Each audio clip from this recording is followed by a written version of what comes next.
How am I going to pull this one off?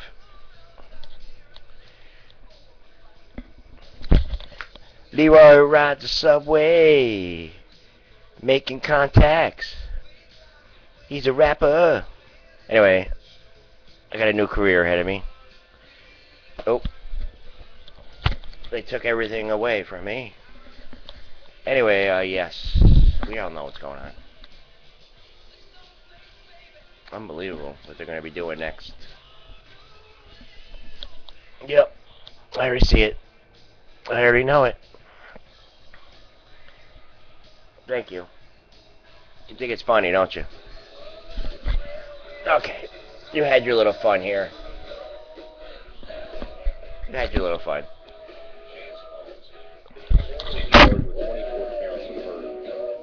Tragic mass killing that left 12 people dead and 58 people wounded still leaves many questions unanswered as eyewitness reports continue to emphasize Making contacts.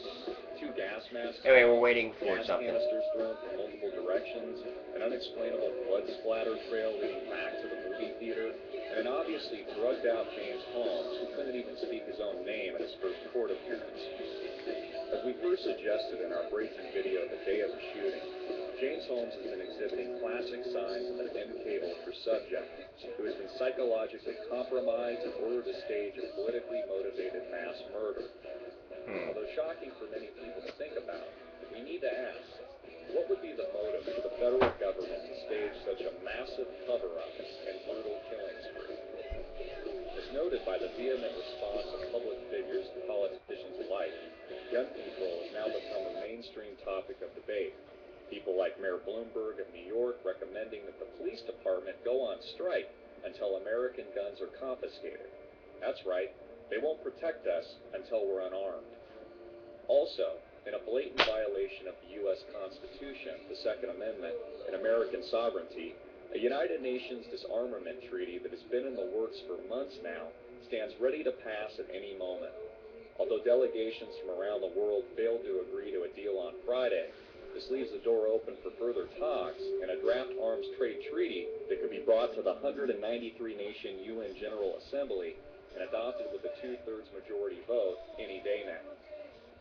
Further adding fuel to the fire, The Independent broke over the weekend that James Holmes, a former University of Colorado graduate student of an elite neuroscience program, had been under the psychological care and watch of a psychiatrist who was part of a campus threat assessment team. She was also a former employee of the U.S. Department of Veterans Affairs from 2008 to 2010. James Holmes is reminiscent of many Manchurian candidates of years past, including Sirhan Sirhan, who was convicted for the assassination of United States Senator Robert F. Kennedy. Just like Holmes, many believe Sirhan had been psychologically programmed and his mind wiped after the killing. To this day, Sirhan has no memory of the RFK assassination or aftermath.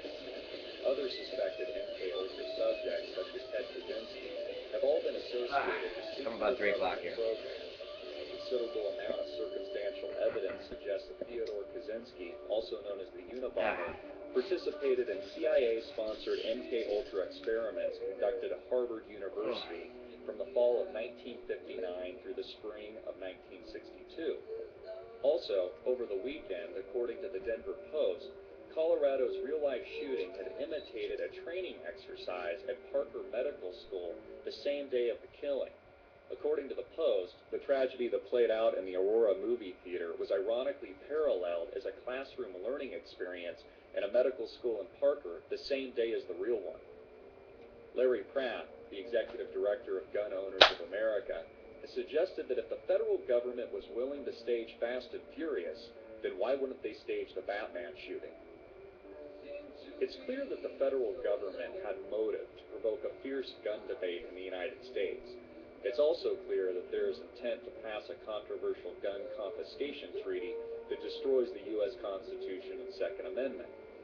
But if we are to believe that the federal government is willing to murder innocent civilians, such as 6-year-old Veronica Moser Sullivan, as well as psychologically compromise others in order to fulfill political objectives, then what else wouldn't they do?